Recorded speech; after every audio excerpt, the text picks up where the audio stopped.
आवश्यक है। परीक्षा में 2 प्रश्न पत्र शामिल है। एक छात्र ने 200 पूर्णांक वाले पहले प्रश्न पत्र में 40% अंक प्राप्त किए। परीक्षा में उत्तीर्ण होने के लिए 150 पूर्णांक वाले दूसरे प्रश्न पत्र में उसे न्यूनतम कितने प्रतिशत अंक प्राप्त करने होंगे, ये आपसे पूछा जा रहा है। तो यहाँ पर जो है सबसे पहले जो है बोला गया है कि पास कितने में हो सकता है। कुल अंकों का 50% अगर वो अंक लाता है तो क्या हो जाएगा, पास हो जाएगा।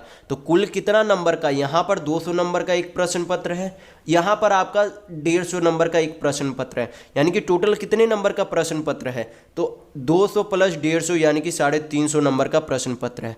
उसका हमें कितने में पास होना है, 50%। 50% का फ्रैक्शन वैल्यू कितना होता है, 1/2 होता है, यानी कि हमें कितना चाहिए, 350 का आधा नंबर चाहिए, यानी कि 350 का 1/2 नंबर हमें पास होने के लिए चाहिए। तो कितना हो जाएगा, 17 दूनी 34, यानी कि 175 नंबर हमें क्या चाहिए, पास होने के लिए चाहिए।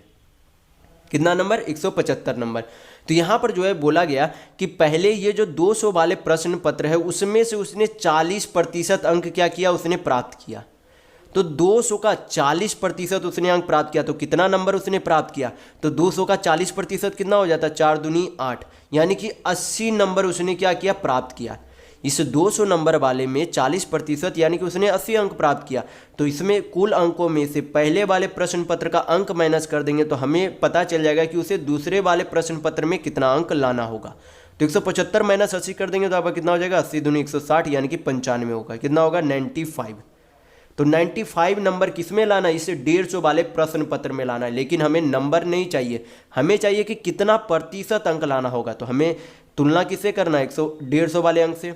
परसेंट में वैल्यू चाहिए तो क्या करेंगे, 100 से गुना करेंगे, हल करेंगे, आपका आंसर आ जाएगा। तो हल कर लेते, 50 से काटेंगे तो 2 बार में, 50 से काटेंगे 3 बार में, 195/3 यानी कि कितना हो जाएगा, 195/3 × 2, यानी कि 195 × 2 करेंगे तो 190 हो जाएगा बटा 3। भाग करके देख लेंगे आपका कितना आ जाएगा, 3 × 6 = 18, 3 × 3 = 9, यानी कि लगभग जो आपका अप्रॉक्स, क्योंकि यहाँ पर जो है आपका वैल्यू किस में आएगा, अप्रॉक्स में आएगा। तो यहाँ पर आपका लगभग कितना हो जाएगा, 64% होगा, यानी कि 64% होगा। तो यहाँ पर आपका ऑप्शन नंबर 4 बिल्कुल सही होगा। ये जो वैल्यू